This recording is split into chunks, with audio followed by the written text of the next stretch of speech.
Tôt ce matin, je suis sorti dehors. J'aime bien me promener le long du quai, quand il n'y a encore personne. Il faisait encore un peu nuit, et le soleil se levait doucement. Je marchais tranquillement, pensant à ce que j'allais faire aujourd'hui. Plus le jour se montrait, plus je commençais à voir des promeneurs qui, comme moi, se baladaient pour se réveiller en douceur.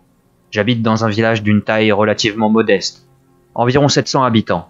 Alors je connais la plupart des gens qui viennent le matin sur le quai. Il y a les habitués à qui je dis bonjour quand je les croise. Néanmoins, je ne m'arrête jamais pour les saluer. J'ai horreur de m'interrompre. Et de l'autre côté, on trouve les personnes qui viennent juste de temps en temps. Généralement, j'arrive à mettre un prénom, ou à la limite un lien de parenté, sur tous les visages que je croise. Mais ce matin, alors que j'étais à mi-chemin, j'ai croisé une personne que je n'avais jamais vue de ma vie. C'est quelque chose qui arrive vraiment rarement. Comme j'étais très étonné, j'ai attendu qu'il passe derrière moi.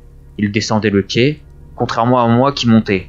J'en ai profité pour l'observer, car je voulais vraiment savoir qui c'était. Contre toute attente, il s'est également retourné. Et c'est là que je l'ai reconnu. Mon oncle qui habitait le village voisin, mais que curieusement je n'avais pas vu depuis au moins 5 ans. J'étais plutôt content de le voir. Alors je me suis dirigé vers lui. Au début, il n'avait pas l'air de me reconnaître. Alors quand je me suis trouvé proche de lui, je l'ai salué. Je lui ai dit mon prénom, et je lui ai demandé s'il me reconnaissait.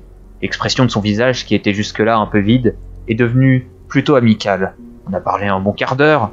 En fait, c'était plutôt moi qui parlais. Il se contentait juste d'acquiescer la plupart du temps. C'était très agréable de ne pas se faire interrompre, mais j'aurais bien aimé qu'il me raconte un peu plus ce qu'il avait fait pendant ces 5 ans. À un moment, il a détourné le regard, en direction du soleil qui se levait presque totalement, et m'a dit qu'il devait retourner chez lui. Je lui ai demandé s'il voulait passer chez moi un de ces jours, mais il n'a pas répondu à ma question et a continué sa marche de manière un peu plus rapide qu'avant. J'ai continué la mienne également, et arrivé au bout du quai, j'ai fait demi-tour, puis je suis allé acheter le journal comme chaque matin avant de rentrer. C'était mon petit rituel, je le feuilletais tranquillement avec mon café.